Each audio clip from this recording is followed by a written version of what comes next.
Thank you for checking out this complete episode from the Wrestling Epicenter archives. Today we present our Christmas 2004 edition of the show, which featured Jimmy Hart, Simon Diamond, Missy Hyatt, and others.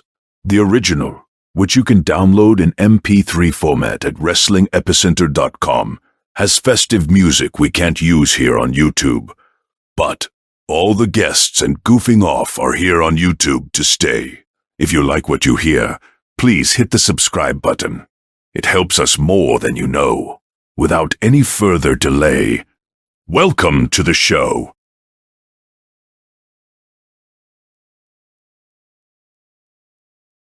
Welcome back to the Christmas edition of the Interactive Interview on theinteractiveinterview.com, and we're back here with the mouth of the South, Jimmy Hart. Jimmy, how you doing? Man, I am doing fantastic. Oh, well, we saw on TV, and not that much coverage, I saw on the TNA Turning Point preview, that your book has been released. So what can you tell us about the release of your new book?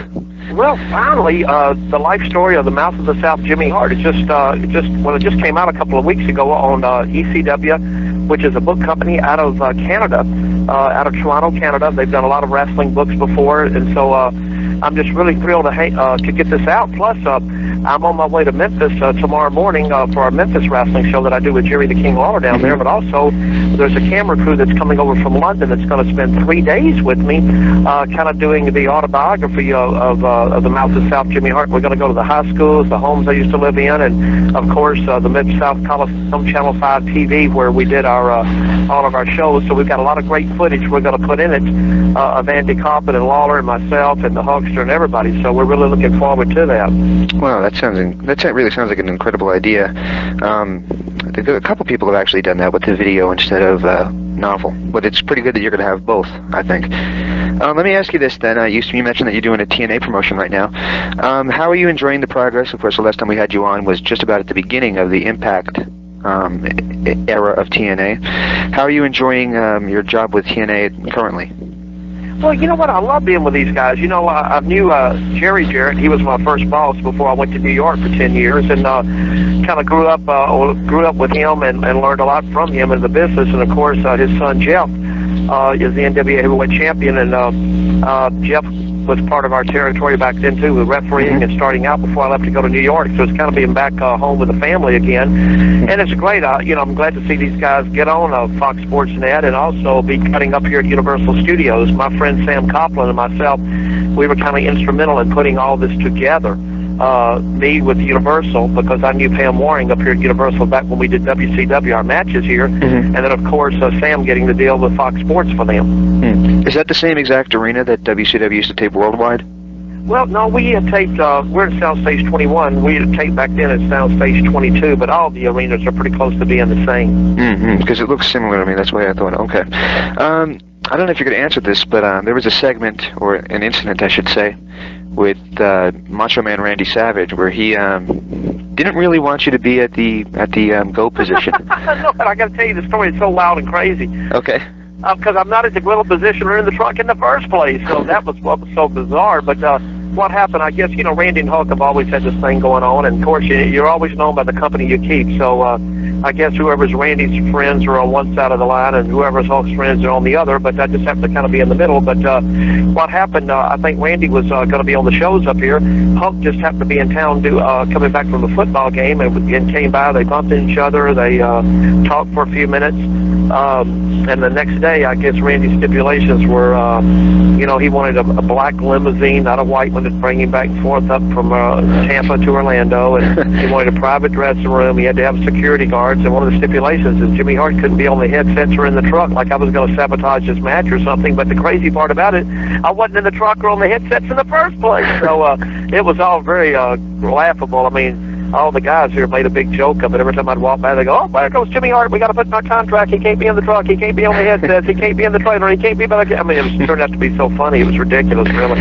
Yeah, I kind of thought it was funny because I'm thinking, well, what are you going to do to him, you know? And then the funny thing, then Randy left the territory. After he came back the week later and talked to him about what he was going to do for the next program, then he left. So how bizarre was that? Yeah, that's probably the best word for it, is bizarre. Do you know anything, and I'm not going to try to pry too deep into this, but do you know if there was if it was a physical or intense confrontation with Hogan that you have a chat? Oh my God, no. Hart walked up, Randy, how you doing? Shook hands with him and everything else, and Hart went and watched the matches. You know, he doesn't even have time for anything like that. I mean, good Lord Almighty. Biggest name in professional wrestling, got the VH1 special we're working on now, and I mean, just so many great things going on. If Huck took time out of the day to worry about this, that, and the other, my gosh, what a miserable life he would have, right? Well, Macho Man is actually getting involved in music these days, and, well, about a year ago, I guess it was, and I know that you're a big music buff. You actually had a pretty good career yourself, actually. Oh my God, I had a great career, but it wasn't that great. I wouldn't have been in professional wrestling. Now, we were lucky enough to have a gold record back with the Gentries and toured with Dick Clark and did Hullabaloo Shindig Where the Action Is, and it led me to doing a lot of music for wrestling. You know, Sexy Boy by Shawn Michaels, the Road Warrior songs, Nash and Hall, Wolfpack, Shawn Michaels, Sexy Boy, like I've already said, the Honky Tonk Man hit. So I've had a great time even in wrestling doing music. Absolutely. The question I was going to ask you, though, is have you heard Macho Man CD? You know what? I got to hear it a year ago. I was doing the Man Cow show. Well, Randy was really a Man Cow called me when I was doing another promotion, and I got to listen to the song and everything else. And I guess like anything else, if it was going to be a big hit record, I guess it had already been one, I reckon. So I don't know. I never had it. I just heard about 30 seconds of the song while I was hanging on to the line for them to let me hear it and everything else. But I don't know if he's got album number 2 or 3 coming out or not, or going on tour or whatever. You know, my world's so crazy doing our Memphis wrestling every other week, and by the way, we did a 6.3 this week in ratings with a 10 share. Wow. Jerry and us did down there for our Memphis show, and then up here doing the Total Non-Stop Action Wrestling for these guys. We got our brand new, after the first year, our DVDs coming out of the XWF, kind of the lost tapes, the tapes that really the world never got a chance to see with all the great superstars on them. So, you know, it's going to be a good year for us. And that is from the, I think you guys ran about 5 pay-per-views last year.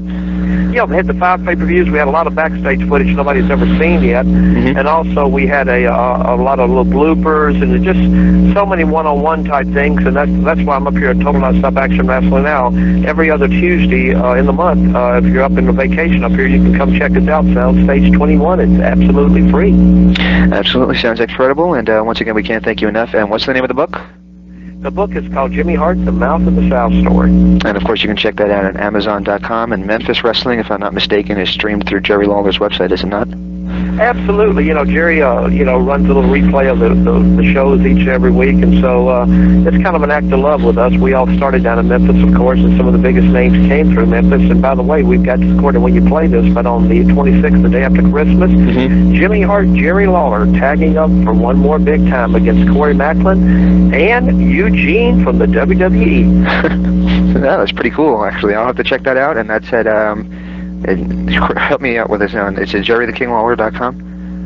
You know, I believe it is. I never plug into it myself because every time we do the shows, it's always live, so I hate to watch the reruns of it. So I think you're right, though. But if you get a chance, check it out. I will. I'll double-check it before I put it on the air. Well, thank you very much, Jimmy. We greatly appreciate it, and I hope this book does well for you.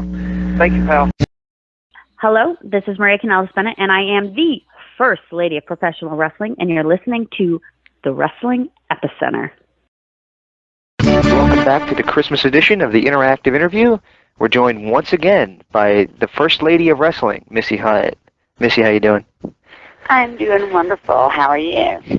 Like I said, I'm alive. You know, we just had a bit of a hectic week here. We had about 3 interviews scheduled, and about 3 of them go up in smoke. So we're yeah. You know why? Because it's not just the Christmas edition, but you should also say and the kind of late because it's already over, but Hanukkah edition. Oh, that's right. Well, yeah, for our Jewish community, and of course, I think Kwanzaa's what, the 27th. Okay. I don't know. Yeah. So, gotta be politically correct, I guess. Yeah. Yes, you do. Well, I just checked out Missy Hyatt and FrancineTV.com, and I see that it's finally up and finally running. So. Yes. Don't say finally. Well, it was a couple weeks. Yeah, let me tell you, it was going through some changes, and we needed to find the right webmaster, and we got the right webmaster that kicks tail, and this webmaster designed it. And hey, good things are worth waiting for. So we could put just anything up there. Yeah, but you want it to be good. The be the best. Has to be perfect. Has to be perfect. Right. Yeah. Well, I was just checking it out, and it has a pretty cool looking design, and it has. Isn't it great? Yeah, and the pictures are, well, I'll just say very hot. I'll leave it at that. You might any males out there, and some females would probably enjoy this tremendously. And the females will like it because of all the videos. And are they up? Because we do. I know I saw that they have a video section, and on the old site it was pretty cool. But if I'm not mistaken, the last time I checked it out, the videos weren't up yet. The video should be up because it's supposed to be updating the video every day, every other day, like just 10 minutes, and then pictures twice a week. So, yeah, and he has a lot of videos already encoded. If you have dial-up, it takes a lot longer. But if you're on DSL or if you're on high speed, it takes no time at all to get the videos up. Absolutely. And the videos are so funny. It's just me and Francine backstage, her and I at the house, going to wrestling shows. I mean, it's just some crazy funny stuff. Mm-hmm. I got her taking a shower, got her going to the bathroom, you know. Not seeing it, but, you know, waking up in the morning and I stuck the camera in her face. She's like, get away from me. So it's all that inside stuff that no one ever gets to see. Yeah, that sounds pretty cool, and I noticed that you guys are also doing... Reality. There's no cut, no retakes. We screw up, we just keep going. Mm-hmm. And I also noticed that you guys have a section where you're going to do live chats. Mm-hmm. That's right. Francine's going to be doing her chats on Monday night at 9 p.m. I believe she said 9 p.m. And I'm going to be doing mine on Sundays at 1. Because we thought if I did mine in the afternoon, that we could get people. We have a lot of members that are in the UK and Germany and, you know, other countries. Right. So we're thinking maybe the time difference, they won't have to stay up and, like, you know, at 10 o'clock at night will be like 5 in the morning for them. Right, I know. So we're hoping that at 1 o'clock in the afternoon on a Sunday will be good. Yeah, I think the UK is 7 hours ahead because my partner's from the UK. He's not on the line right now, but he's going to be on the recap with us. We have... Right, so 7 hours ahead. Yep. So, like, if it's 1 o'clock my time, then it would be, what, 8 his time? Yeah, something like that. It's just... See, that would be great. Yeah, it's just a wild... yeah, so that'd be good, and anybody can attend from any country because 1 o'clock in the afternoon, people should be out of bed by then, so... Yeah, get out of bed. Hopefully me. Yeah, you're a late sleeper too? All the time. Yeah. You know, working at night and stuff, and then I have Sundays. I have 4 shows next month on Sundays for Bang TV, Joy Funk's Bang TV. So I'm working a lot with them, like I always have been. Mm-hmm. And you mentioned that in the last show, and yeah, did you say that you can watch those online? Did you say you watch those shows online, or? I'm not sure. I know you can get the DVDs. It's Okay. joyfunk.com. That's pretty cool. On joyfunk.com. Let me tell you, they have the best setup, and it's just really good for like not being like the big one. You know, it used to be the big 2, the big 3. Right. But there's only, you know, one big one. Mm-hmm. They're really, really good and impressive. So. Mm-hmm. You know, they just released, and I don't know if there's anything going to be here, but I'm just going to ask it anyway. They just released the rise and fall of ECW, and it's Paul Heyman telling the story. And there's 2 things that I notice about this thing. For one, you're not mentioned, but another one that really surprised me is Francine's not mentioned. Are you serious? Yes. Francine is the queen of extreme. I totally agree, and I can't wait to tell her that. Oh, I don't think she's happy about it. It's jealousy. And the only reason the rise of ECW came from Eastern Championship Wrestling, and it came from Terry Funk and the smartest man in the business, Eddie Gilbert. Mm-hmm. That's what started it all. Yeah. Right. And then certain people came in, and a certain person kind of pushed him out of the way and took it over. But it was Eddie Gilbert. And he was the start of it. He's the one that brought all the hardcore wrestling from Japan over here, him and Terry Funk. And it was Paul who killed it. Now, you're going to go on record as saying that you feel it was Paul Heyman that killed it? Yes. I'm on record saying that. I mean, Paul could have kept it going, but he had the opportunity to go work for WWE, and, you know, that was his wet dream, to go to work for them. So, you know, he sacrificed everybody's job, a whole company, just to get a space on WWE TV. I love Paulie to death, but that's what he did. One thing that I found pretty interesting about that thing, though, and I know that you once called Paul Heyman, he's like your brother. You described him as, is he was actually collecting. He's like my brother, but yeah, he's like a little brother of mine.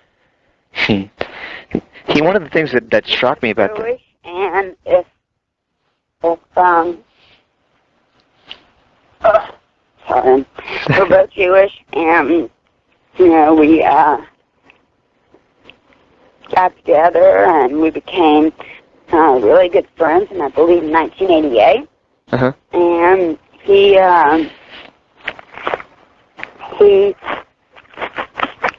came to work with us. I begged Eddie Gilbert to let him come to work in Continental Wrestling Federation in Alabama. Eddie didn't want him, but I just, you know, him and I would be up on the phone all night talking about wrestling, and I loved him, and nobody wanted to hire him, and it was me that got him hired. And, you know, he ended up going to WCW with us, and we left Continental to WCW, so. Yep. And one of the things that surprised me about this release is that he openly admits that while he was running ECW, he was getting a paycheck from the WWE to help scout talent for them. Yeah. That really surprised me. And it's kind of funny that ECW went bankruptcy with all the money that they made. The company might have gone bankruptcy, but Paulie didn't, because Paulie was writing checks to himself. Yeah. Well, and Paulie's got so much money. So much money. So, he let the company suffer, and, you know, he took the money and stole the money and didn't pay Sabu and didn't pay a lot of people, and oh well, you know, really did some bad things. But you know what? No matter all that and all that, I still go back to remembering him as my friend in 1988, and he was my friend, and, you know, what hurts me is what he did to Eddie Gilbert. Right. That really hurts me a lot, because that was someone that showed him and helped teach him, and he doesn't give him any credit for it. So how exactly did you, when you said it earlier, and I don't mean to pry here. What? How exactly would you describe how he pushed Eddie out of the way, as you said earlier? Well, when they were in Eastern Championship Wrestling, and then Paul came in, you know, he brought him in as like the help assistant book. Well, I don't know. See, I wasn't there at the time with the gist of it, but what I got from Peggy Gilbert is like just, you know, normal wrestling stuff, backstabbing, right, lying, and everything else. So. Yeah. Well, once again, it's Missy Hyatt and FrancineTV.com. Yes, Missy Hyatt and FrancineTV.com. And you can go to that site. There's a free section. There's awesome pictures. And it's I'll vouch for that. Inexpensive. Yes, it's... Join, and you get live chats. You get message boards. You get pictures. You get videos. I mean, it's awesome. Yeah, it's actually a very well-designed site. It's very cool. Yeah, it's very well-designed. And we have a new girl, Gigi. Yep. And then I think the next photo shoot, I've been talking to Lonnie Kai. Wow, I haven't heard that name in a while. Yeah, she's hot. So I might get Lalani Kai to come. Wasn't she, And then correct me if I'm wrong, she was a WWF wrestler, wasn't she? I'm almost positive. Was she? I'm almost positive. I could be wrong. Well, then, if she was, woohoo, that's good for us. I'd like for her to come. But, the thing is, it's for men and women. Mm-hmm. Our videos are like soap operas, and they're fun, and people get a giggle out of them. Mm-hmm. Even my friends that watch them, that know me, they're like, oh my gosh, that's so you. It's just me. Very cool. We don't do any retakes. We don't do any, if something messes up, we just keep going. Very cool. Real reality. Very cool. Well, once again, thank you so much for joining us. Thank you, and everyone have a happy holidays, Merry Christmas, belated Hanukkah, and Kwanzaa is coming up. Yo, maniacs, this is Hulk Hogan, the greatest of all time, and you're listening to The Blaze, 1260 AM. So what you gonna do when Hulk Hogan in Blaze-a-Mania runs wild on you? Hello, everybody, and welcome back to the Christmas edition of the Interactive Interview with our special guest, Simon Diamond. Simon, how you doing? Good. How are you?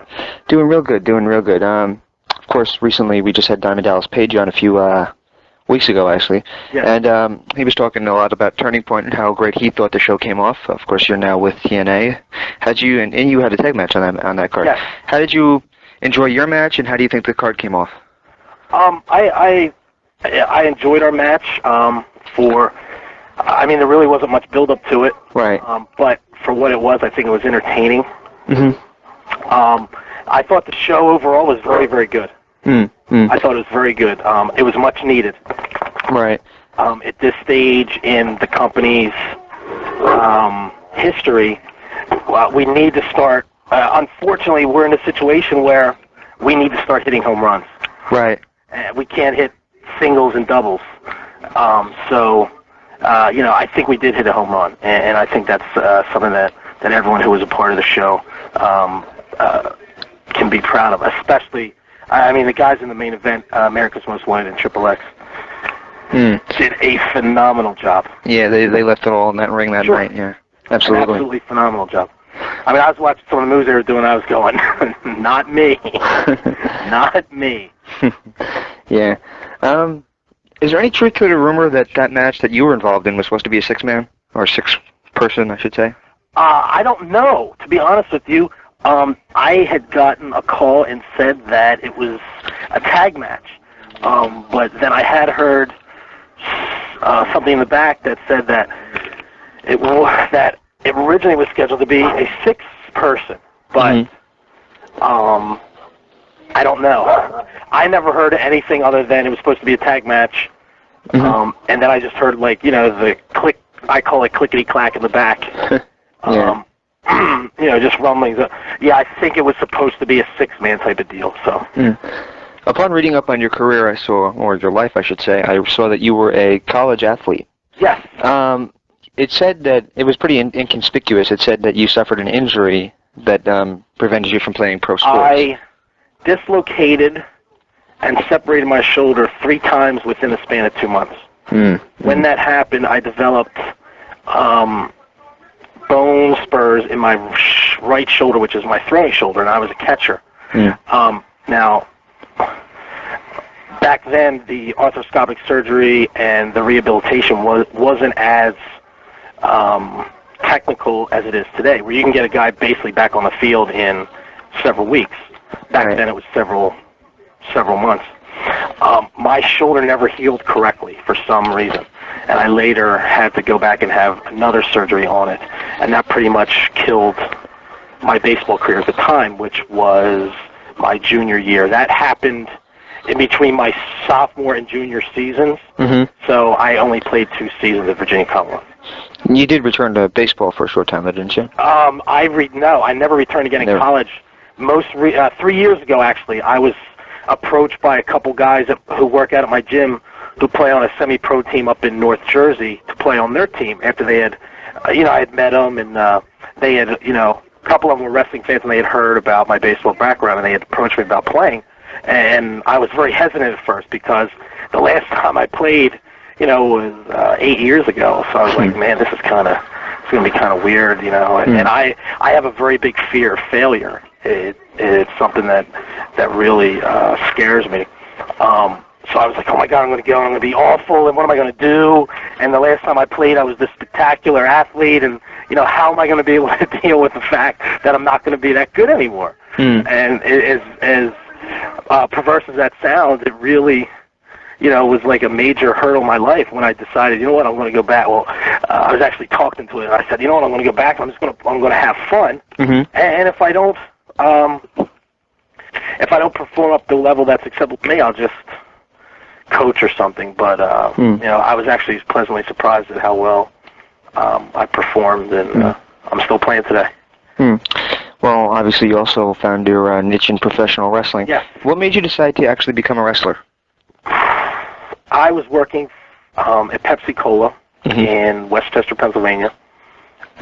I had, after my senior year in college, and I hadn't finished my degree yet, I was working, my high school baseball coach got me the job, working for Pepsi Cola during the summers, doing, grunt work. Mostly building displays or driving with the drivers on the route trucks and just stuff like that. And there was a job opening in between my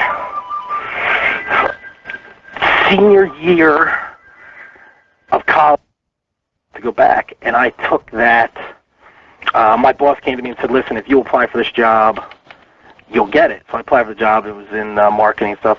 And through that, I met a guy who worked out in the warehouse by the name of Charlie Hiltner, who was a wrestler on the independent circuit for Jim Kettner. And we just started talking, and he was like, yeah, you should try it. And I was always gigantic fan, huge. And because I always needed that physical,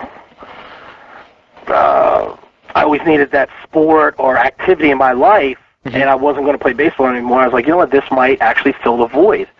So when that happened, he actually talked me into going in for a tryout, and I went in for a tryout, and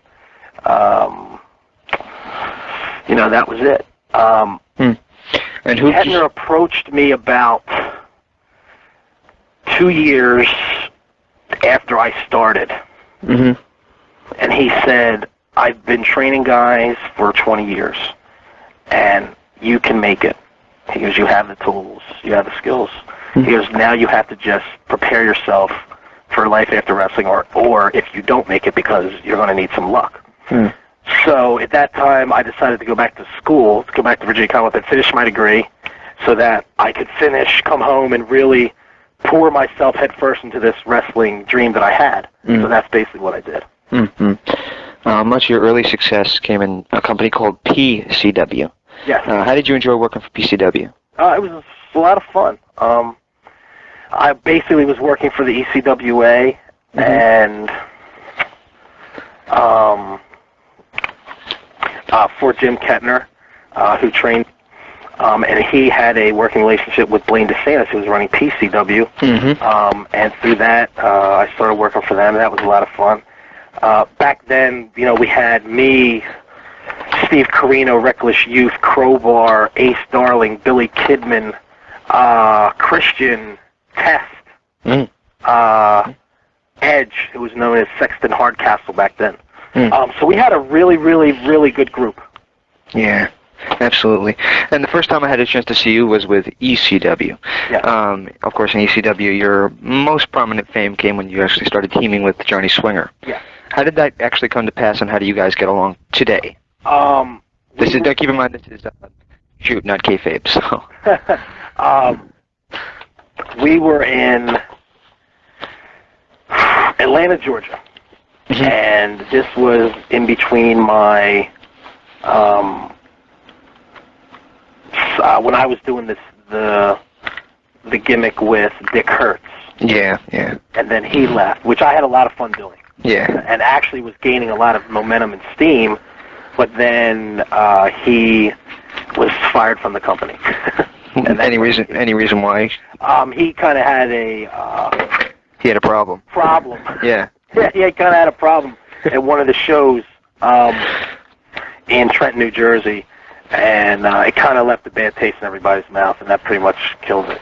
And it was funny because that day I was supposed to work Dreamer, and as the deal went, you worked Dreamer on the house shows, and if you basically passed that test, then you would start to get the big push. And here I was getting ready to, the big test with Dreamer, and that was the day that Dick decided to go on a rampage and tear up the locker room, and that was that. Wow. So we're in Atlanta, Georgia, and Tommy Dreamer, who I always had a lot of respect for, and he kind of always allowed me the freedom of giving him input into what I did because I guess he respected my knowledge of the business, which I always was very grateful for and was very flattered. He came up to me and said, what would you rather do? What do you think would be better? A singles match against Swinger or a tag match, you and Swinger, against two of Dusty Rhodes' students? Well, at the time, we were just getting ready. This was May, because I had just gotten my contract. So this was May of '99. And we were just getting ready to, actually May of 2000. We were just getting ready to have the tag team tournament at the Hammerstein Ballroom, which I was aware of. So I said, you know what, I want to get in that tournament. I think Swinger and I could be a decent team. So I was told, and another reason was I wanted Dusty to watch my match because I was a big Tully Blanchard fan as a kid, and I valued Dusty's opinion. So I was like, you know what, I'm going to get Dusty to watch my match, and then I'll critique it. So, because he's going to watch his students. Right. So I went back to him and I said, make it a tag. And it just clicked. It just clicked from the beginning. And, to this day, Swinger's my best friend in the business. That will never change.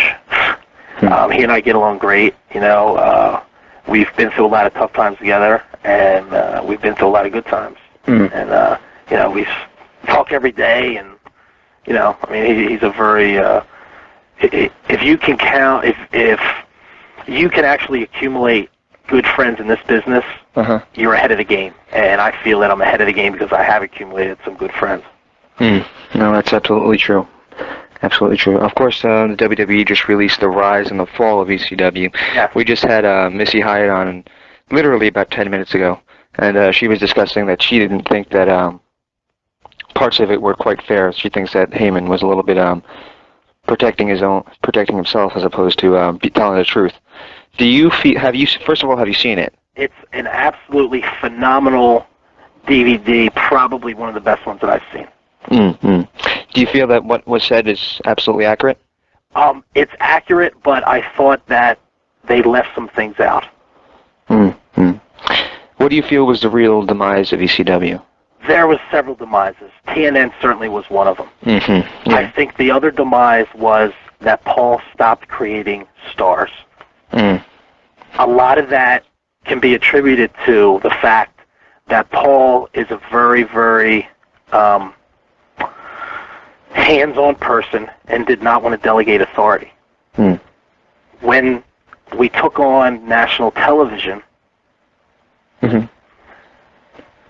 we had national television, we had the TNN show, and we also had the hardcore show that was still running in major markets, MSG, in New York, Sports Channel in Philadelphia. It was running on GTW 48 in Philadelphia. It was running in Chicago. It was running in... Yeah, I was a Jersey boy, so I was up at 2 in the morning watching it. There you go. Yeah. But it was still running. So, he basically had 2 hours a week of television that he produced. He had to book 2 hours of television. And he, like I said, Paul is a control freak. He wanted to have complete and ultimate control of his baby that he created. And there's nothing wrong with that. There's nothing wrong with that. But when you do that, something is going to suffer. And unfortunately, what suffered was the fact that Paul, and one of Paul's greatest attributes was the fact that he brought new stars into the wrestling genre. He introduced the American fans to Benoit. He introduced the American fans to Malenko. He introduced the American fans to Eddie Guerrero. I mean, certainly the hardcore fans knew who he was because they followed their careers in Japan.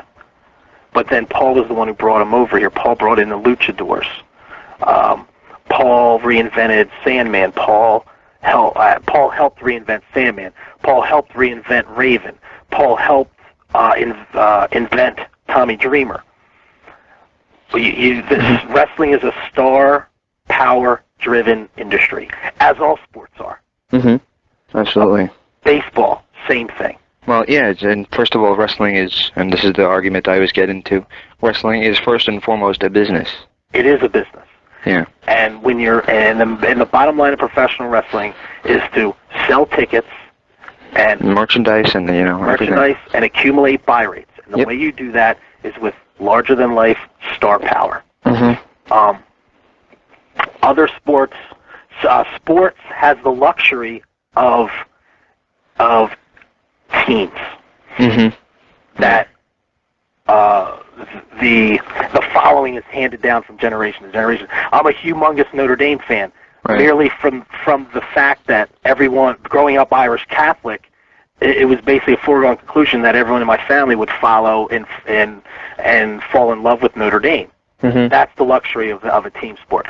Wrestling is a star power driven industry.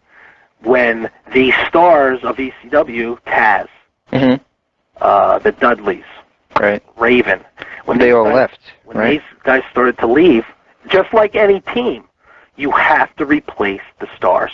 And unfortunately, that wasn't happening. Really, if you look at it, the last star that Paul created was Steve Corino. And I still believe he had a couple guys that he really could have made stars.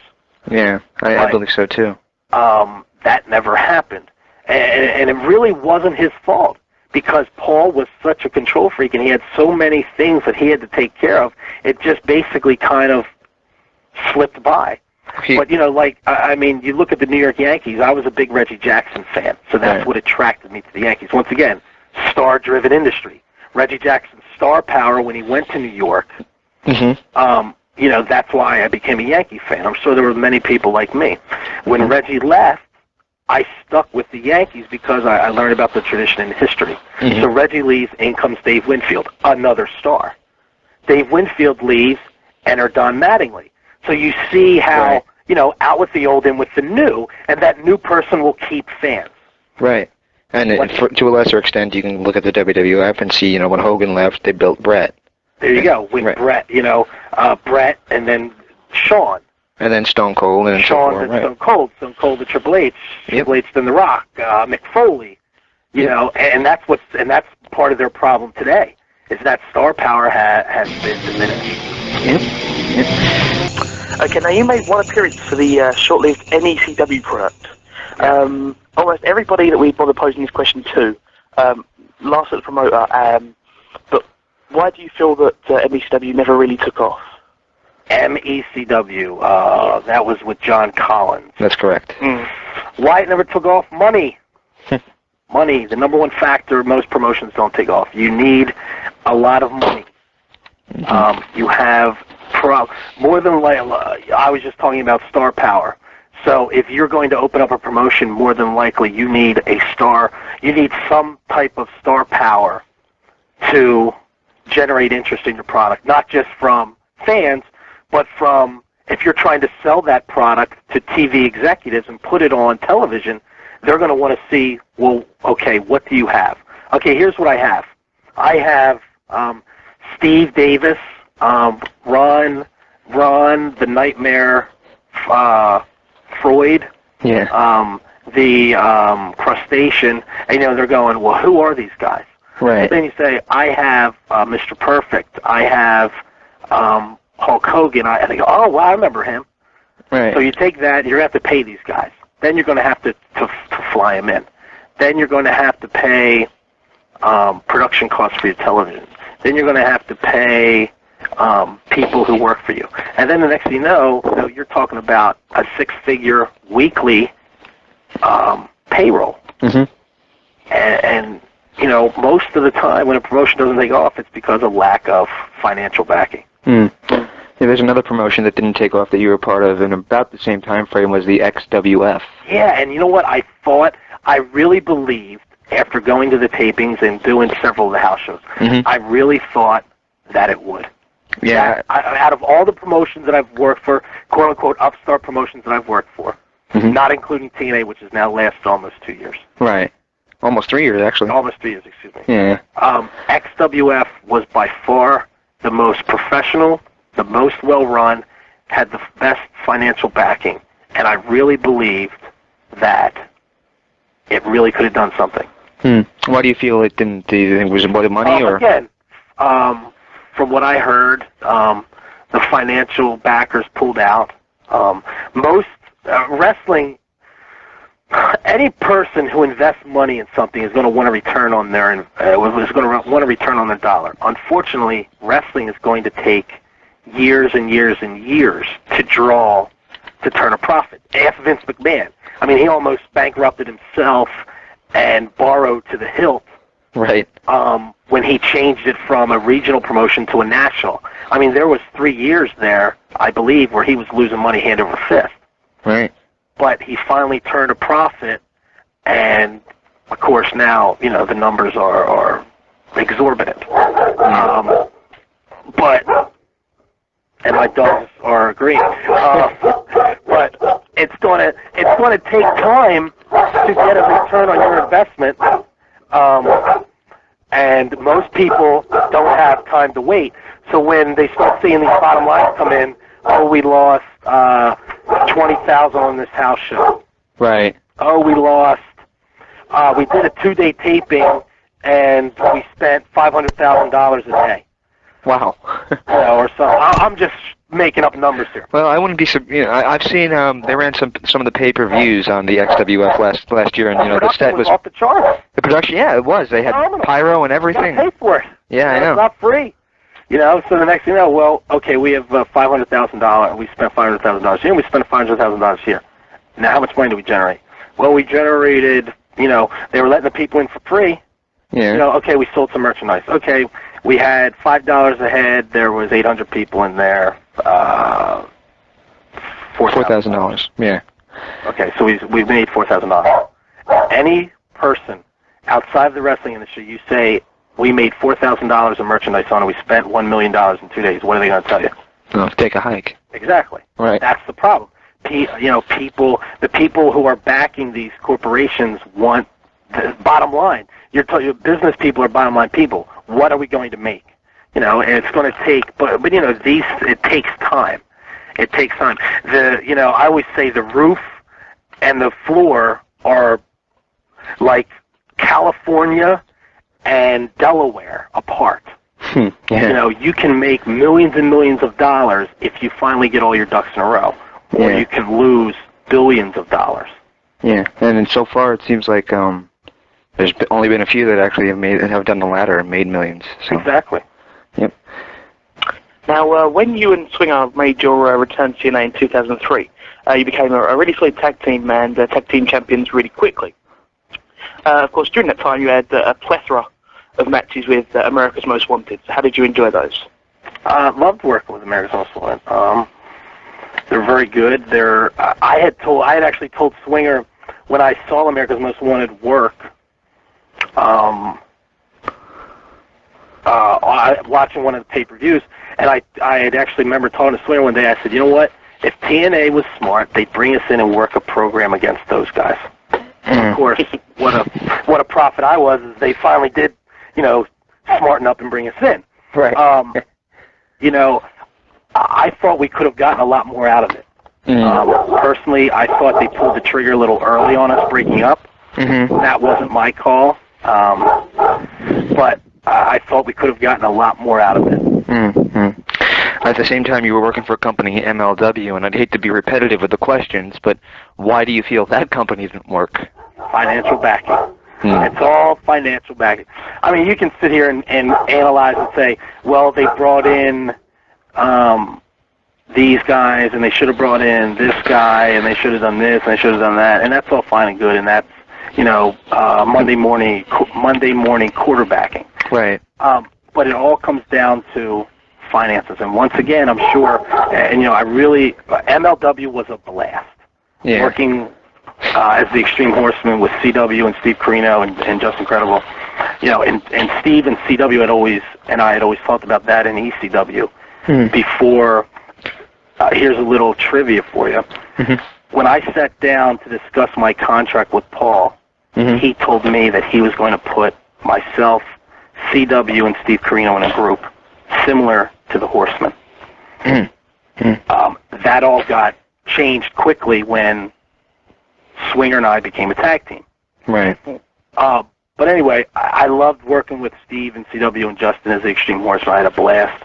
It was fun, and it was challenging to be one of the top guys in the company. I thought it was a completely different thing. That I thought that even though I was still Simon Diamond, I had a different type of edge upon me in MLW. I thought it was different, but at the same time, I thought that one of the things I did was I showed I could play a kick-ass, serious character along with the semi-comedy acting that I did in ECW. Right. And I showed my versatility, which I'd always had said is probably my strongest point. Is I could wrestle a hardcore guy, I can wrestle a technical guy, I can wrestle a quote unquote strong style guy, I can wrestle a comedy guy. And I always thought that was one of my strongest. That was my strongest point.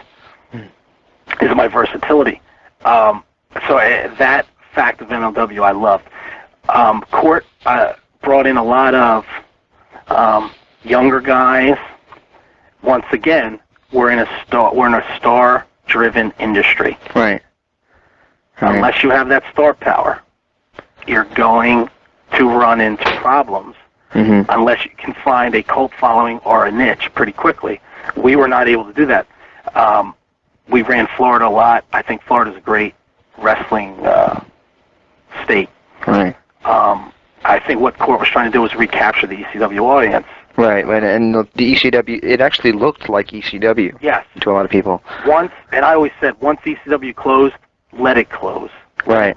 It's dead. That's what we had Father James Mitchell, and his exact quote was, when he saw the MLW TV, he just thought, let ECW rest in peace. Yeah, let it rest in peace. It was, it changed the industry forever.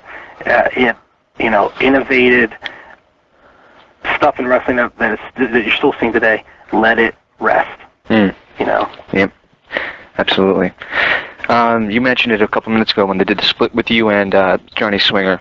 Is it disheartening for you as a performer to be doing an angle that looks like it should be getting a good crowd reaction, yet the redneck crowds are chanting ICP? Yes. I could lie to you and say no. Yes, it's very disheartening. But that wasn't so much the redneck crowd as, did I just make myself a big heel in Nashville, Tennessee. And that wasn't so much the redneck crowd as it was the ICP has a following called the Juggalos, who literally, I'm not kidding you when I say this, they would take over the asylum. Yeah, they were. And they would be out there partying in the parking lot, like tailgating. I mean, I went to the Notre Dame game this year at Notre Dame. I go out once a year every year, and I also went to the Navy game in East Rutherford. I went out to the Notre Dame-Pittsburgh game. The game was at 2:30. Me, my father, and we were out tailgating at 9 a.m. These people were doing the same thing. The show started at 7. They were in the parking lot by and they would of course, drink and get, rowdy and get fired up, and they would go into the asylum, and they would basically take over the asylum, and they were there to see one thing only, the Insane Clown Posse. That was it. Right. Right, I absolutely agree. Now, but that's you need to bring, you want to try and cross over into different industries, so you say, well, we can cross over into the music industry. Maybe we can get some of the music, maybe some of their fans to start watching our show. So that's the risk, but that's the risk that you take when you do that. Yeah, and especially with that kind of an intimate venue where there's so few. Especially with that type of intimate venue and with those type of passionate, hardcore fans. Yeah, it's like going back to '78 and having Kiss wrestle. I was the perfect. Well, if it was Kiss, there would probably be, you wouldn't be able to move in the parking lot. Absolutely. The Kiss Army would definitely overtake the Asylum. And I am a member. And everything. Proud member of the Kiss Army here. So am I. Ace Frehley is God. Well, Daniel's not, so we can argue about him that later. Okay. Daniel? I'll be outside. There was a clue, Daniel. Come on. Get your Kiss Army patch and sew it on the back of your jean jacket. What's wrong? It was the first Kiss album, Hotter Than Hell, and another album. It was all in one package. Right. And when I got that, in it they had, like, the big Kiss Army sticker, which, of course, went right onto my wall. Right. And then I had the patch. And I didn't have a jean jacket back then, but I had a Vikings. I was a big Vikings fan when I was a kid because of Chuck Foreman and Alan Page. And So I put the Kiss Army patch. I made my mother sew it on my jacket. Now picture me, this little jock kid with his Minnesota Vikings jacket from Sears that every kid in school had. You either had the Vikings, the Eagles, the Dolphins, the Steelers were very popular back then, the Cowboys. I had the Vikings with the matching acrylic hat, the patch on the left sleeve. Yeah, it sounds like me and my brother-in-law, man. To this day, I have all the 4 Kiss faces on the back of my jacket. Have. Can you hold on for 1 second? Not a problem. I have a shirt that just has Ace's face on it that I bought at the '98 concert. I wear it to the gym every day. I'm not kidding you. Yeah, absolutely. I remember I used to go to the gym in New Jersey, and you might remember him, Jimmy Powers. Yes. Yeah, he used to come into there, whatever they had on the loudspeaker, push him aside, put a Kiss tape in. That was him. And that's how it should be. Absolutely. That's how it should be. Now, just going back to, obviously, you're now in TNA, you're now Pat Kenny as opposed to Simon Diamond. But why did you change the name? Because they came up to me and told me. Are you happy about that or no? It's not working. The reason why is because, and I didn't realize this, or I probably would have been more vocal about it when it happened. Once you carve an identity in the wrestling business, it is next to impossible to change that identity. Right. Go back in time and look at people who have changed identities and gimmicks and what have you. Whichever one they had the most success at, they first carved their niche at, was usually the one people remember. That people remember them by. Like Gilberti, for example. There you go. Yeah, people stole Chance Disco out of. Right. Exactly. Because of the popularity of ECW, and I think a lot of people don't give ECW the credit that it deserves. I'm not sitting here leading a cheer for ECW. I'm just saying that ECW was a lot more influential in the business than a lot of people want to give it credit for. For whatever reason, that's fine. But because of that, and the ECW fans were very, very passionate, I believe that Simon Diamond was created, and Simon Diamond, no matter what I wrestle under, people will always remember me and know me as Simon Diamond. When we did a fan fest before the last pay-per-view, right, everyone, pretty much 9 out of 10 people who came up to me said, "Would you sign this as Simon Diamond?" And it was then that I said to myself, you know what? Hello? Other than Simon Diamond. The only way they could have gotten the name change really to be accepted would have been a full full front attack on television. But that wasn't going to happen. Right. And that's fine. But it's just something that probably it's not working right now. But maybe in the future something can be done to get it along or get it going down a different venue or avenue or something. Just a different thought that I had. You mentioned earlier Mr. Perfect, so I think that's another example. He was wrestling under Kurt Hennig, but people still call him Mr. Perfect. Yeah, it's tough. Wrestling is reality-based today. But just because you wrestle under your real name doesn't mean that's who you really are. Absolutely. Pat Kenny is a guy who, I'm Irish. I love to drink. It's not a stereotype. Right. I'm not afraid to say that. But Pat Kenny's personality and Simon Diamond's personality are apart. And Simon Diamond's personality is more conducive towards wrestling than Pat Kenny's. Absolutely. Of course, you've had a couple of tag partners since Johnny Swinger. One was Sonny Siaki. Now on the pay-per-view team with Johnny B. Bad, Mark Merrow. Given what you said that you don't think it's working, what would you suggest is going to happen in the future? And is it you going to stick into the tag team division? What would I suggest? I would suggest going back to what brought me to the dance. That's what I would suggest. Well, I think you could probably do that if you turned heel, maybe. Will I stay in the tag division? I don't know. Possibly, maybe not. I enjoy tag team wrestling. I think tag team wrestling is a dying art. Yeah, well, that's true definitely in the WWE. Yeah. They really don't even have tag teams. It's a dying art. It's a lost art. You don't think there's any way to revive it? Yes, there is. There is. You just have to put more emphasis. It's like anything. How do you people always say, well, how can we get this guy over? Well, put more emphasis on him. Right. Put more emphasis on the guy.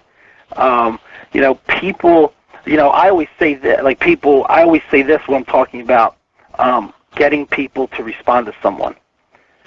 Name me the most popular teams in baseball. Yankees, San Francisco Giants, so forth. Red Sox. Well, sorry, should have done that. Dodgers. I'm a big Yankee fan, but it's okay if you say Red Sox. Okay. What do those teams have in common? Well, big money, first of all. And what else? Success. Yep. Years and years of success. Basketball. Name the most popular teams. Lakers. Sixers. Bulls. Pistons. Celtics. What do all these teams have in common? Years and years of success. Success breeds popularity. Okay. Where were we? I'm sorry, I've just lost my place in the questions here. Not rocket science, as I always tell people. Well, it's funny. It's because I help book independent show here in New Jersey, and people think, oh, booking's really easy. All you got to do is this and this. Booking's not. It's very, very hard. Well, yeah. It's very hard to get people in a program, to get a storyline behind it, to get the people interested in it, to have a culmination of the program, and then to get the two people out of the program headed into another program in a different direction. And that's basically your steps to what you're trying to do. It's very hard. Yeah, you mentioned here in New Jersey. I'm formerly from New Jersey. I unfortunately moved. What part of New Jersey are you from, if you don't mind me asking? Middlesex County. Okay, I'm from. I won't have people trying to find me. I know, obviously not. But I'm originally from Richfield in Bergen County. So cool. Oh, cool. Well, it's good to have that out of the way. Dan, you want to take the next one? Yeah, sure. There was a UK independent show out here, which was advertised for March, and you were one of the guys advertised for it. Yes. Is that still happening, or what? Last I heard, it wasn't, but I haven't been contacted by the group since I heard that, so I don't know if that was a rumor or not. Yeah. Cool. Daniel? So now, obviously, you've spoken about not being sure whether you're going to tag or go into the singles division in TNA. But where would you ideally envision yourself if you were in charge? If I was in charge, where would I envision myself? I mean, you mentioned you book locally. So if you was added as the newest booker in TNA, where would you put yourself? If I was the newest booker in TNA, I would make myself. Please don't say world champion. No, I would take myself off of the product. I would take myself out of the product, or I would make myself a backstage interviewer or something like that. Right. But I would not. I would try not to wrestle, just because I don't think it's possible. You're either going to do one of two things if you book your own stuff. If you're the booker and you wrestle, you're going to do one of two things. You're either going to overuse yourself, or underuse yourself, or overutilize yourself or underutilize yourself. That's human nature.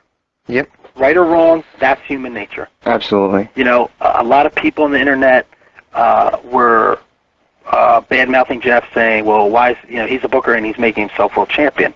But in Jeff's defense, Jeff Jarrett, at the time when he put the belt on himself, if you really look at it objectively, was probably the best choice for that. Once again, star-driven industry. Right.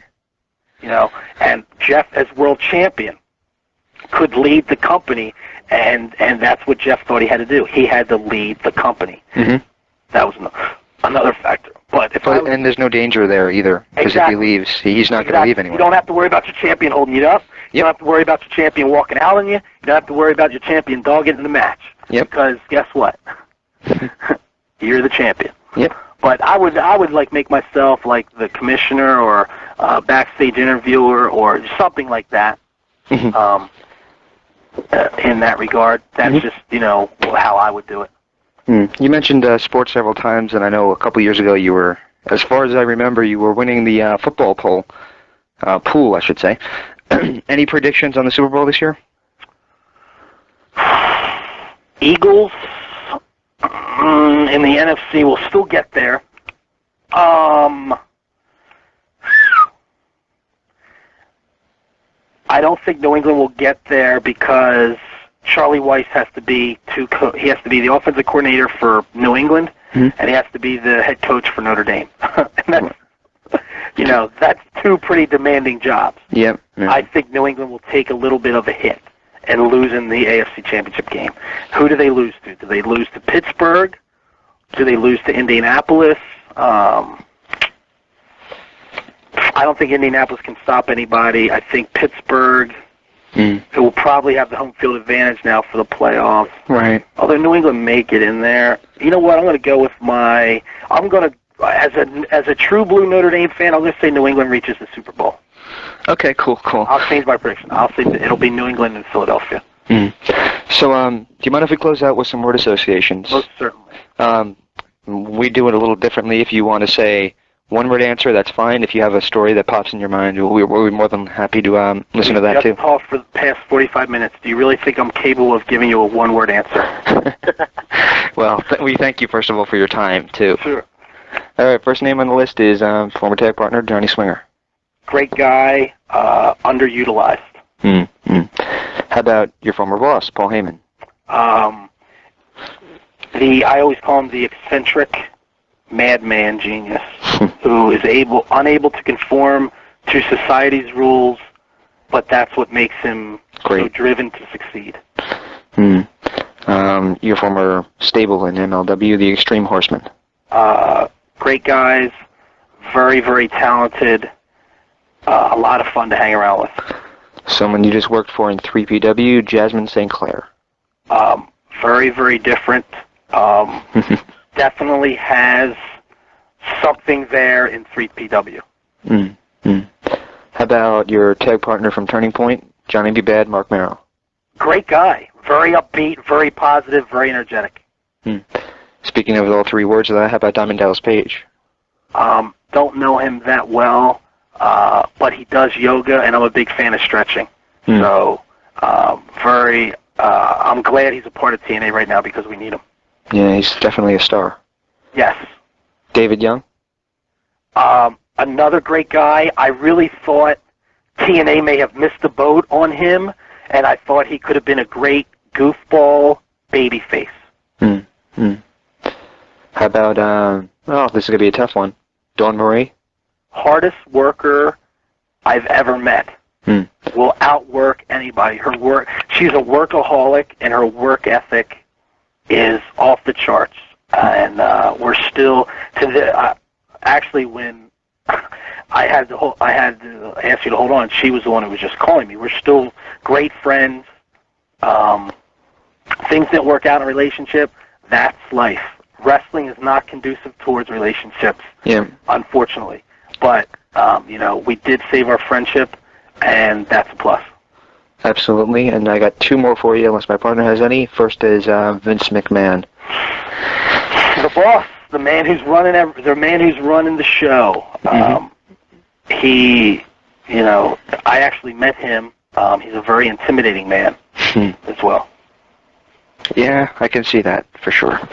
Well, I lied. I'm going to give you two more now. Go ahead. Somebody that I'm actually writing the autobiography for, easy for me to say. Ricky the Dragon Steamboat. Probably the finest baby face of his era. He had no equal as far as technical wrestling. He was even more technical than Brett and Flair. His execution was flawless, and he is the poster boy for the perfect arm drag in professional wrestling. Definitely a great answer there. And the last one I have for you, unless my partner comes in with any, is your boss now, Jeff Jarrett. Probably misunderstood because of a lot of the things that he had to do, but a very upbeat guy who wants this thing to succeed more than anything. You said that early, that you thought that Turning Point had to be a home run, and you mentioned that you thought all these shows had to be a home run. Do you think it will succeed? If it's given time, it will succeed. I really believe that. The wrestling industry is starving for something else, an alternative. So, but I think it will succeed. I think it will be given time, and I think that it will succeed. Mostly because the guys who are there want it to succeed and will do anything to help it succeed. And anyone who's in the wrestling business should go to church every Sunday and pray to God that it succeeds, because it's for the welfare and the well-being of the wrestling business. Really, if you look at it, it is. I'm not just saying that and tooting the company that I work for, Horn. If you are a wrestling fan and you want to see wrestling continue to flourish and continue to be a part of the sports entertainment landscape, sports landscape, whatever you want to call it, then you want to see TNA succeed, because if it fails, then we go back to the WWE being the only thing, and then when that happens, it's not good for the industry as a whole. I definitely would agree with that. Daniel, do you have anything you want to throw in? I've just got a few names I'd like to throw in. First off, the Outsiders, and part of the Kings of Wrestling, Kevin Nash and Scott Hall. Probably two of the funniest guys you'll ever meet. Instant laughs in the dressing room. Randy Savage. He probably was next to Tully Blanchard, in my eyes, the greatest heel in the wrestling business when he first came onto the scene with Miss Elizabeth. You hated that guy, and that's what a heel's all about. He wasn't really cool until they started to break up him and Elizabeth. Right. Or actually until they broke Elizabeth off with him. Right. And the very final one that I've got for you, Vince Russo. Vince is a friend of mine. He certainly helped change the landscape of the business, too, with what he did. He's also a very big sports business. Because if you think about it, all the other horsemen were cheered. Mm. Or Still there? except for Tully. Mm. And for that reason, and I know I'm going to go on a tangent here, and I don't want to keep you too much longer because I know we went longer than any of us expected, but we really do appreciate your time. I just want to say that my opinion on why the NWO worked, and I discussed this in detail with Terry Taylor, was that Hogan was the absolute heel. He wasn't cool. He was just a heel. He was a bad guy. Do you remember when Hogan put that ridiculous wig on himself? Which one? In Halloween Havoc? That blonde... It's spiked hair. Blonde hair wig. He looked like Sting, right? Yes, exactly. Yeah. Remember how ridiculous he looked with that thing on? Yeah, but still, you know, the crowd hated it. Terminology, that's called showing ass. And that's what a heel needs to do. And when he did that, he basically, I mean, it was a stroke of genius. As subtle as that is, it was a stroke of genius. And you're 100% right. There was nothing cool about that Hulk Hogan. Yeah. And that's why it was so effective. And it would not have worked had it been, say, and I'm not, no disrespect to the individual, but had it been like Lex Luger in his place, it would not have worked as well. Nope. Hogan was willing to show ass, and he did it at such extremes, and that's what made it so good. Well, I thank you so much for your time, sir, and you mentioned Pray to God on Sunday, so I think it's no problem being politically incorrect here and saying Merry Christmas. I love politically incorrect. Right, Merry Christmas to all, and to all a good night. Merry Christmas. Thank you very much, and Thank you. Stay tuned for more from the Interactive Interview.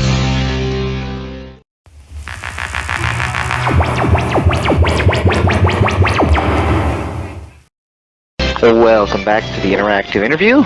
We just finished up with, well, we're technically still going on our Christmas edition.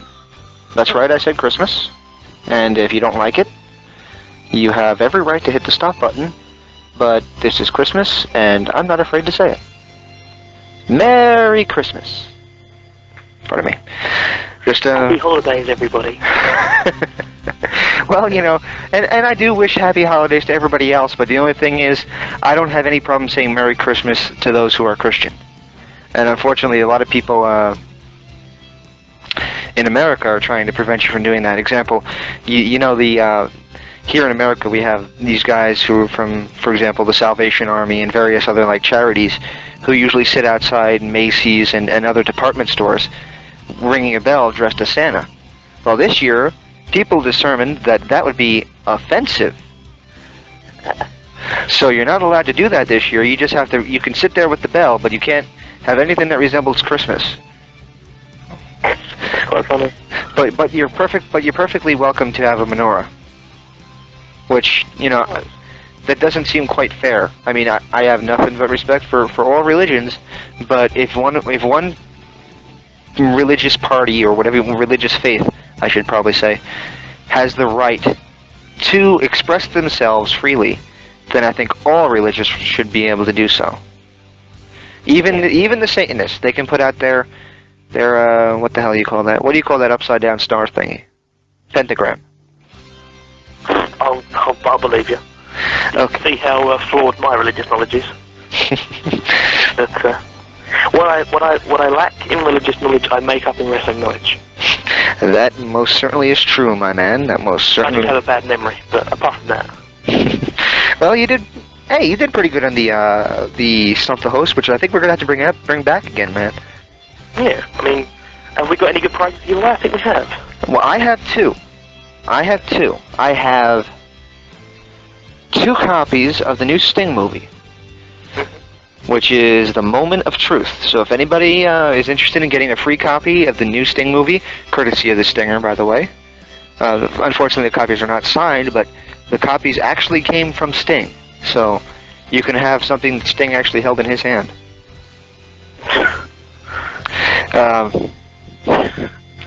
That doesn't sound good, does it? No, but yet it sounds like that Sting once possessed by coming on the show for a future edition of Stump the Host, which we'll, I guess, sort out in the new year. Yeah. In a future edition of the Interactive Interview, we will bring back Stump the Host. Of course, we had a couple winners over the time and a couple losers. So hopefully we'll find some winners, and we're pretty good about just giving the gifts away anyway. So Shh, don't say that. Okay. People think they come on, they're going to get the prize. You never know. If there's a good good response to it, we can just keep running some hosts and have some the hosts for the whole year, and never have to give anything away, and then we can keep the prizes for ourselves. But I already have the prize. Okay, fine. We'll give them away then. The only rule that I will say to this one is that if possible, I'd like for the person to be from the United States. Just because shipping would be cheaper. Okay, fair enough. But it's not a necessity, but it probably would be better. Anyway. In other words, outside the USA, I probably wouldn't even bother applying, because James is really fascist like that. Yes. Of course I'm joking. You sons of bitches. Coming to our land and taking our women. No, sorry. I'm rambling. Anyway, now just speaking, because of course we just had a former ECW guest on. Yeah. Of course, Impact, Kenny, aka Simon Diamond. Yep. There's that possibility that there's going to be an ECW pay-per-view. Yeah, I've heard about this. June, apparently. Apparently they've gone so far as to even book the venue. Now, what venue did they book? Yeah, now, correct me if I'm wrong, is it the Hammerstein Ballroom in Queens, New York? It is. The one we ran the last few shows in. Yeah, that was a big ECW stomping ground. Yeah.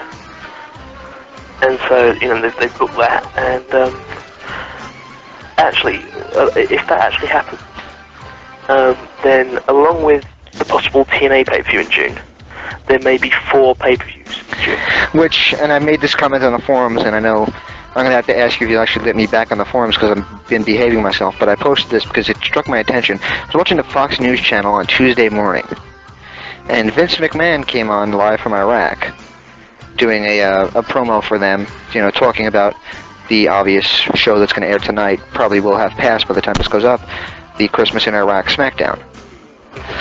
Now, Vince is talking, and the newscaster says, well, you had a low stock report this quarter year, and what do you plan on doing to bump it up? And they asked, do you plan on putting on more pay-per-view events?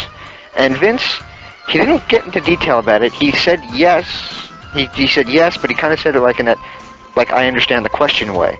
So if he's saying yes, that there will be, if you're with me, yep. Yes, that there will be more pay-per-views from the WWE this year. They're on course. I mean, the first month in January has 2 pay-per-views right away. If they stay at that pace, and I doubt they will, there will be upwards of 24 pay-per-views from the WWE this year. And that will be how much per month? That is, I believe they're $40, and 2 of them, so that's $80. And I think I figured it out that it was $960 a year just to watch WWE wrestling. Can we say, obviously, like that, but I'd be guessing at the former. Well, it probably will be pro-America. I'm actually going to watch it, and I haven't watched SmackDown in quite a few months because, quite frankly, it just doesn't do it for me. But I will watch it tonight because I want to see it, and I want to see exactly what happens. I don't even think I've read spoilers on it. I don't even know if they're available, and if they are, I won't read them until I watch the show. No, I don't think I've seen spoilers on them either, so I don't think they're out there.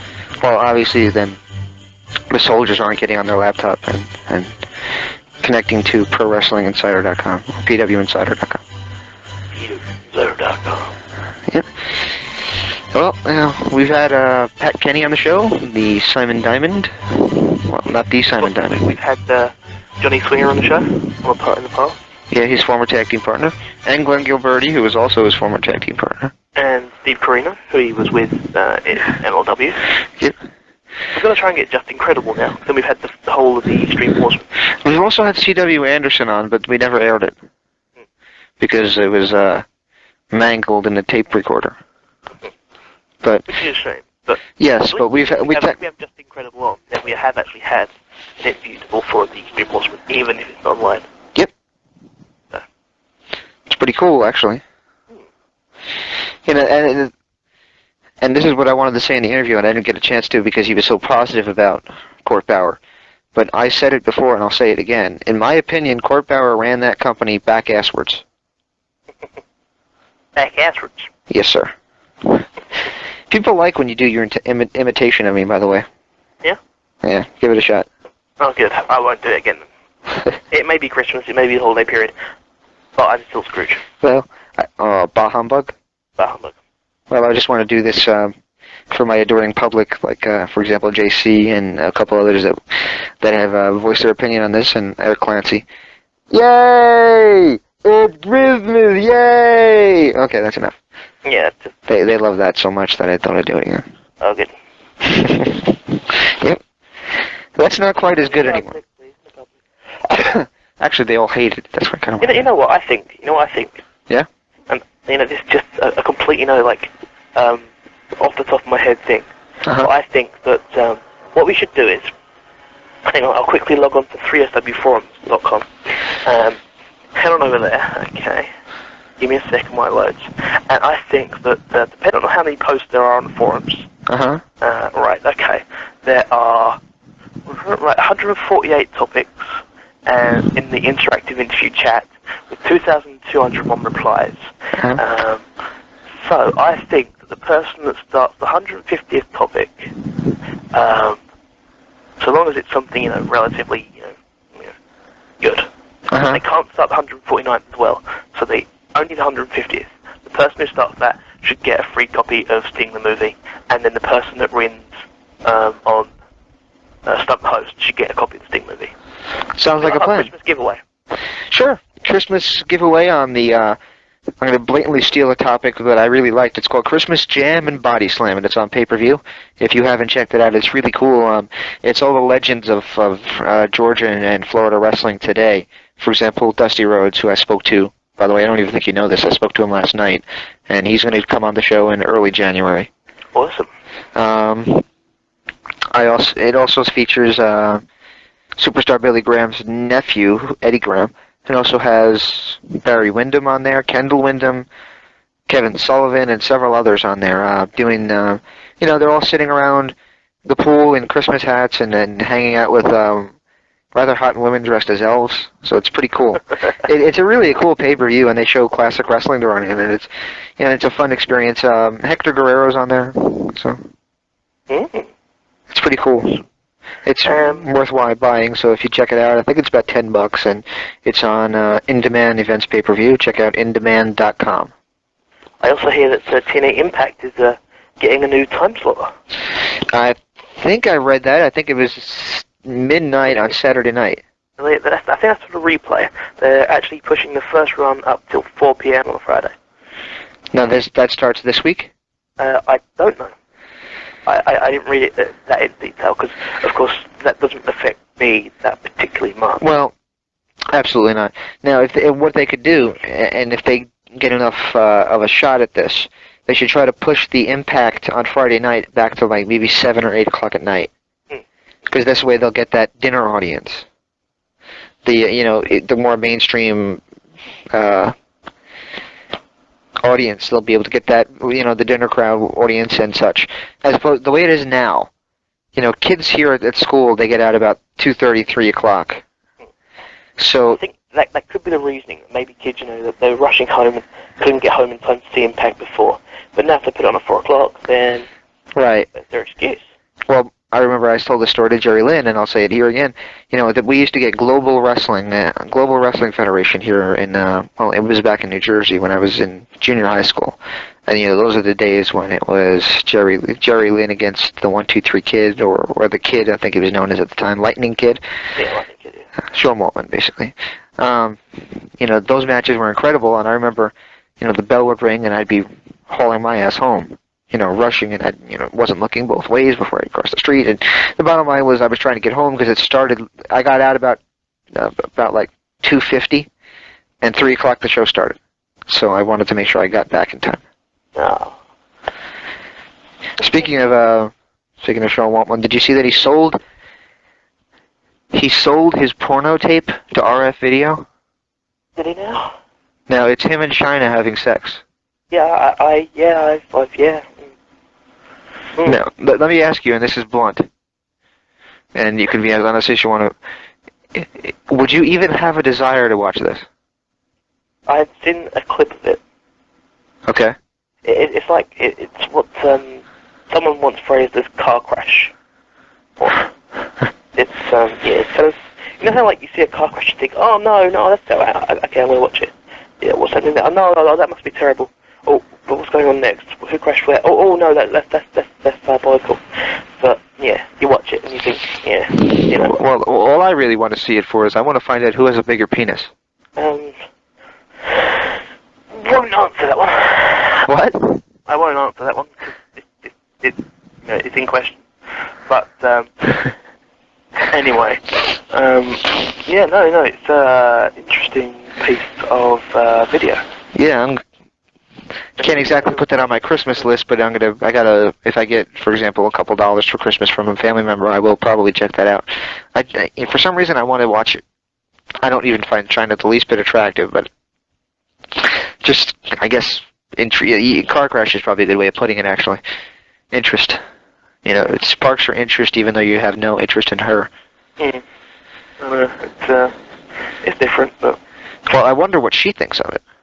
Yeah, well, I mean, apparently they said that the official line from them is that they recorded it got out, and so they've released it to make some money off it. Apparently the actual line wasn't that, they've recorded it and it got out, but more that they recorded it and then they released it. They right. Make some money off it. But, well, I think now my band Motley Crue got back together, and by the way, there's a warrant out for Vince Neil's arrest. He's the lead singer, because during the MTV, I mentioned this in the last show, they did the Video Game Awards, and during the Video Game Awards, they're singing the first song, they're performing, and whoever was doing production started playing the backup vocal track that they have in the middle of the first verse, which didn't belong there. And they, when in doubt, play loud. So they just started playing loud to cover it up. But they were like, he got so pissed off that after the show went off the air, Vince Neil apparently went backstage and beat the living shit out of the guy who did it. And apparently there's a misdemeanor warrant out for his arrest. Oh dear. Because he just, supposedly, he pretty much just steamrolled over him. Naughty rock star. Well, this band, they're the most infamous band in the world, and anybody who hasn't read their book should do so. It's called The Dirt. Check it out at Amazon.com. Motley Crue's The Dirt. And man, they've done some strange shit in their lives. They tell a story about them having a contest with Ozzy Osbourne to see who can do the weirdest things. And Ozzy won one time. Because they were sitting by a pool outside a hotel room, and they were touring with Ozzy at the time. And Ozzy's sitting there, and they're thinking of nasty things they could do. And I forget what Mick Mars did. And Mick is a little bit odd. He pretty much keeps a low profile, though. He's the guitarist for Motley Crue. Does something weird. I think he licked up pee or something ridiculous like that. So Ozzy, not to be outdone, sees a popsicle stick laying on the floor with ants crawling on it. So he picks up the popsicle stick and snorts the ants off it like cocaine. Ah. Interesting. Yes. The book is full of strange shit like that. You know it's wrong, you feel like you should be taking a shower while you're reading it, but you just can't put it down. That's just strange, man. Talking of books, of course, are you planning on getting any of the new books that are coming out? Hopefully, we'll be trying to get... First of all, we're going to be trying to getting a hold of a couple people that have released new books coming out. And I just want to announce publicly, now that I've actually signed a contract, that I am now officially editor-in-chief of Ricky the Dragon Steamboat's autobiography.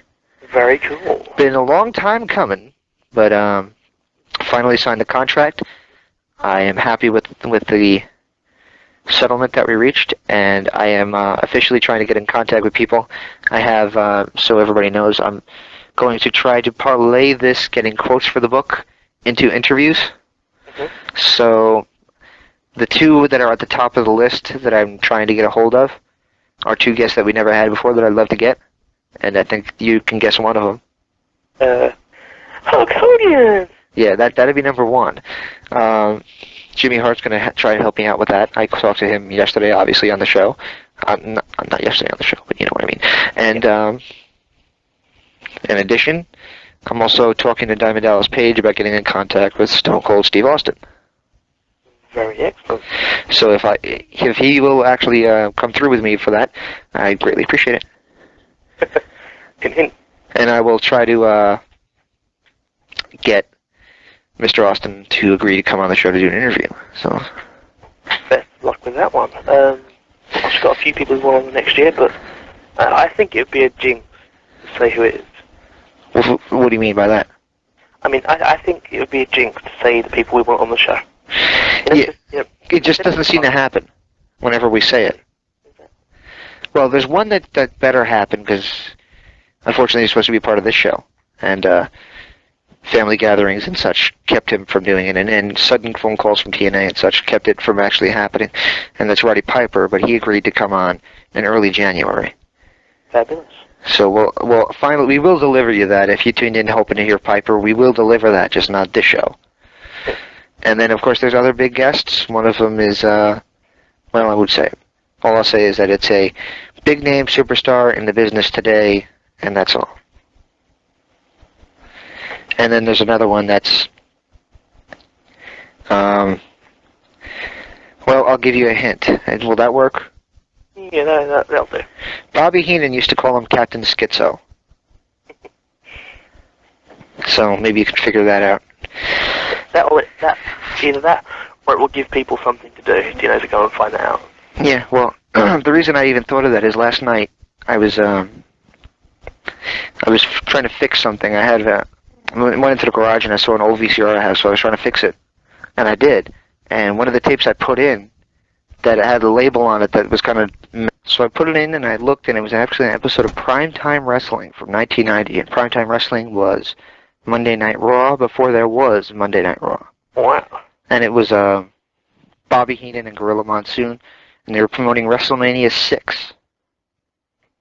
So it was a good episode. Bobby Heenan was hysterical. Whatever jokes I didn't get when I was a kid, I was laughing my ass off at last night.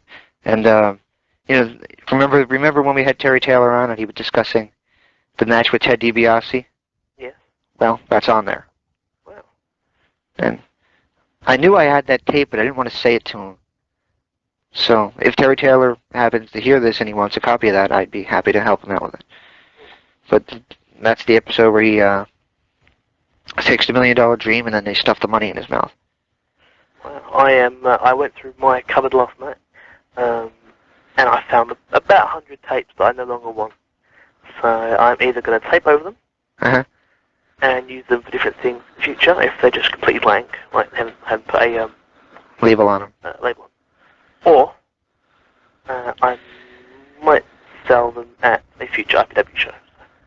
Are they wrestling oriented or no? They are, yeah. Like Raw or so forth? They're wrestling oriented.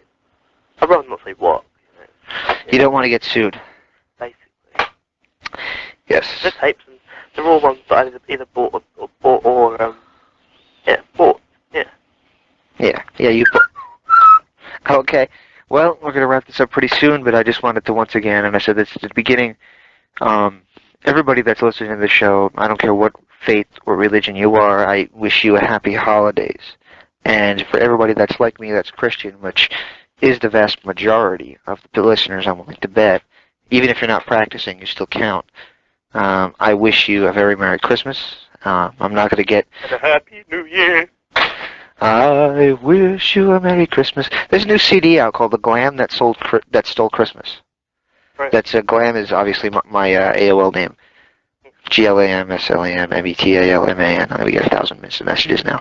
But it's The Glam That Stole Christmas, and it's all like redone metal versions of all old Christmas songs, like Blue Christmas by Elvis and such. Now, I don't have this CD, and I'm not going to play a song at the end, but I probably should have. I'm just mentioning it because it just came to mind when I started singing, because I sound like shit. But, interesting connection. So. Yes. Okay. Well, I just wanted to wish everybody out there a Merry Christmas, and in case we're not back by the New Year, and judging by how difficult it's been to actually get people to come on the air in this time, most of them say to call back in the early part of 2005. Wow. So if we don't get back by the new year, I just want to wish everybody out there a Merry Christmas and a Happy New Year, or a Happy Christmas and a Merry New Year. Either way. Merry New Year and a Merry Christmas. Merry week and give Christmas. Yes, sir. That was me trying to say it backwards. So if You're channeling Satan now. Like I said, I don't care what religion you are, as long as you believe. Pardon me. I think you should end this show with a Christmas tune. Christmas tune? Have you heard the Darkness is Christmas theme from last year? Now, I've heard about this. I've heard about this from a friend of mine, and he said I should go to the website and get it. I don't know what their website is. Do you? I do not, but I think it's called Christmas Time, done at the Bell's End or something. But I heard it live. I went to the Darkness the other week. Oh, really? How were they? Yeah, they were very good. It's a very good live show with a flying tiger. Yeah, I heard they use animals in their shows. They do. There's a flying tiger, and they had lots of other things, flying, sort of metal confetti. Not metal, but you know what I mean. Like metal coloured confetti. Stuff like that. It's a cool thing. But yeah, very, very, very good live show. Very heated as well, because there was lots and lots of pyro, and I was standing very near the front, and it scared the absolute shit out of me. Well, let me just chime in with this. What you saw was a glam show. I did. What they are is a glam band. Man. What? I'm a glam man. Well, Darkness is a glam band that came out recently. They're just a band that showed up 20 years late to the dance. But hey, I'm welcome them. I like them. They're a pretty good band. I sometimes I wonder if they're serious because the lead singer has a very interesting voice, the yodeling and such. Now, do they have a new album coming out? They do indeed. They played loads of new album stuff. And the official line was that you're going to listen to album stuff tonight, you're going to pretend you know the words because you've never heard it before, and you're going to enjoy it. Well, at least they know what they're saying. Well, and they're good guys. They were on the, along with a lot of my other bands, on Top 100 Most Metal Moments, and they bought a jackass for whatever reason, and they were walking around New York City with this jackass. And they were saying that it's good that when you get a lot of money that you buy a piece of ass. So they're interesting folks. I'll give them that. But they re-recorded the it's called Live Band-Aid 40 or something. 20 or something. They re-recorded it with a load of other acts in the UK this year, and they were due to sing the famous line at the end that Bono from U2 sings. But they recorded it, and then apparently Bono got annoyed, so he now sings it again. It's his line, damn it! It's his line. Bono has actually been very politically active lately, trying to get America to donate more money to Africa for AIDS study. And he was on the news, and he's sitting there saying, I've seen people, they've got AIDS, and they're laying 3 on top of each other. And I said, well, that's how they got AIDS in the first place. Oh! Pardon me. So, had to throw that in there because I said that, and everybody in the room started laughing. So,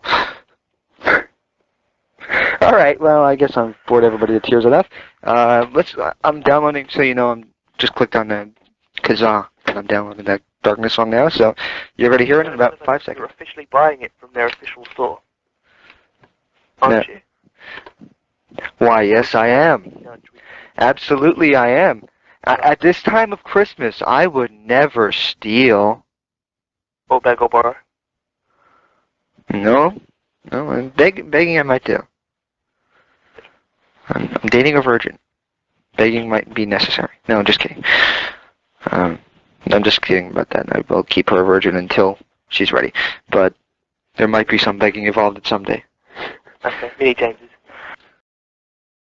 Well, that's all, folks. You have made it to the end of another video here on the Wrestling Epicenter channel. If you liked what you heard, please click the like button and leave a comment telling us what you think. And consider subscribing. It helps us more than you know. Thank you.